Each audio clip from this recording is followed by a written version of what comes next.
So what's the difference between a stone that's been knapped and is fully worked on both sides compared to a raw stone flake like this? Comparing these two, you can obviously see a difference. This is a blade that I've knapped from a piece of Georgetown shirt, and this is a piece of Keokuk that is in a raw flake. Tell it's a raw flake because it still has that bulb of percussion. It's got its dorsal side, its ventral side, and it's almost got 360 degrees of razor sharp edge the whole way around. If a raw flake is razor sharp, what's the point of knapping a blade? If this is razor sharp and cuts, why even bother doing this? A flake that is essentially a razor blade will hold an edge, and it's great through cutting through hides. It's really great for opening up an animal. It's great for slicing. When you think about the edge of this, and with time and use, it's going to dull out. When we compare it to a blade that's been fully knapped, it's bifacial on both sides. This right here has given me the shape, but its edge is more about laceration. This is for slicing, this is for lacerating. The slice is perfectly straight. Edges are nice and smooth. You're not going to get an erratic edge of the flesh of whatever you're cutting. Compared to something like this, or a projectile, this lacerates. And a laceration, jagged edge. It's very hard to close a lacerated edge. So this guy being a hand blade, the same as this one right here, these are two tools that I can do quite a bit with. It's great for removing hides, it's great through sawing through wood, creating that score cut around an object. It's great for carving, it's great for scraping. These could be kind of considered like small saws. With its edge, it's far more durable, meaning that I can score it around a tree and snap break a limb. I can definitely saw through some fibers. I could even use it for some digging. Key thing is this is durability, and it creates a lacerated edge on flesh, and it really creates a deep groove anytime I'm doing any sawing. I could also use this for bark removal, processing fibers, scraping a hide, butchering out some meat. Any sort of blade that is worked has more durability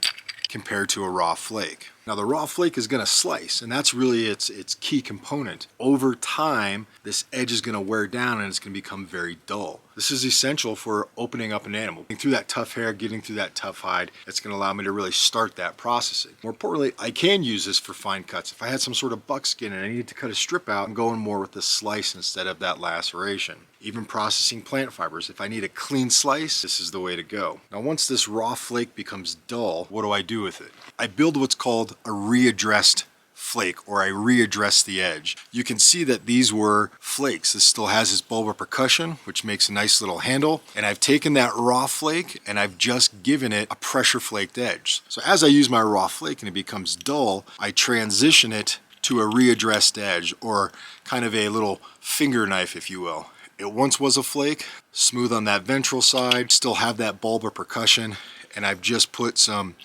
pressure flakes on there to make sure that I can get that lacerating edge, so I can take a raw flake and extend its usage. Even with these flakes that have been readdressed, I can go one step further. They have been worked on one side, but I could take it and start to really biface it out, turn it into that kind of preform for a projectile. So there is a transition between the tools. Yes, you have the flake and it's great for slicing. Can I then take it and turn it into another tool that extends its life, and then transition it into something that looks like a projectile but is really just a preform? Needs a little bit more thinning, maybe some notches or a stem, and I'm good to go. So let's take this guy here and turn it into this guy right here. Any local stone will be an abrader, as well as a little percussion. For this blade, I'm looking to use this bulb of percussion kind of as my handle.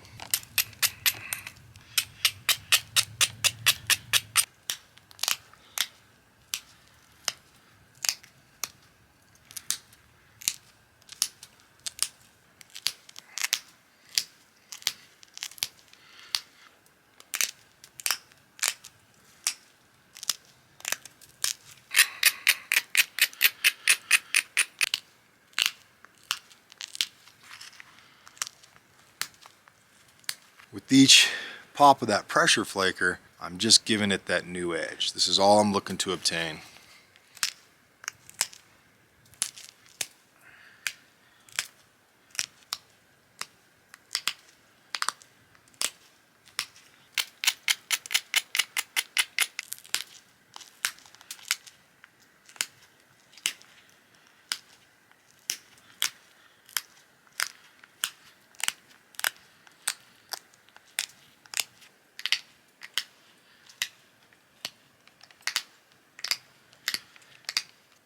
So in about 5 minutes, I was able to take that once flake that was used, pressure flake all the way around the edge, giving it a little bit more flatness to it.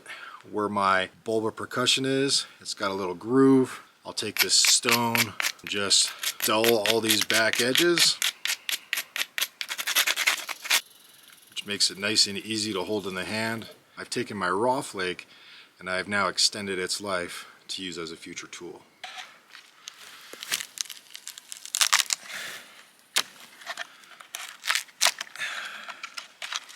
If this was in its raw flake form, I could probably get it open, but I'm going to chip a lot of it off just by that pressure. If I was looking to collect some plant fibers, I can cut them away. Instead of having to pull these out, grabbing a handful and just cutting. It's more of a sawing motion compared to that slice.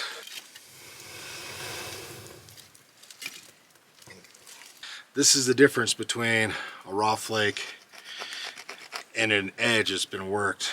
If I'm looking to make specific cuts, maybe I'm looking to knock out an arrow, drop an arrow point in an arrow shaft, this gives me that sawing motion, and that sawing motion gives me a little bit more precision when I'm making something large, something like maybe an atlatl or a couple of arrows or carving notches on a fireboard. A raw flake, will it do it? Yes, but you're going to wind up breaking that flake pretty darn quick. With the ability to saw all the way around, whether it was a big tree or a little tree, it doesn't matter. And when this guy gets dull, pull out my pressure flaker, put a new working edge on there, and I'm good to go. When it comes to using a raw flake, you can even kind of see just by that little light that's hitting these edges, that is the razor sharp edge. That's going to wear down very quickly if you're using against hard materials. Wood, bone, anything to that extent. Slicing up meat or a hide, that's not a bad option. For me, I like to use simple hand blades, and when I got to take a raw flake, I'll extend its life. After I've done that slicing, turn it into more of that lacerating, sawing, heavy usage sort of work, and I'm good to go. Back in the pouch. And we'll add this guy to the collection. All right, I'm gonna warm myself by the fire, go find some water, and see about getting a squirrel for breakfast. Appreciate you watching.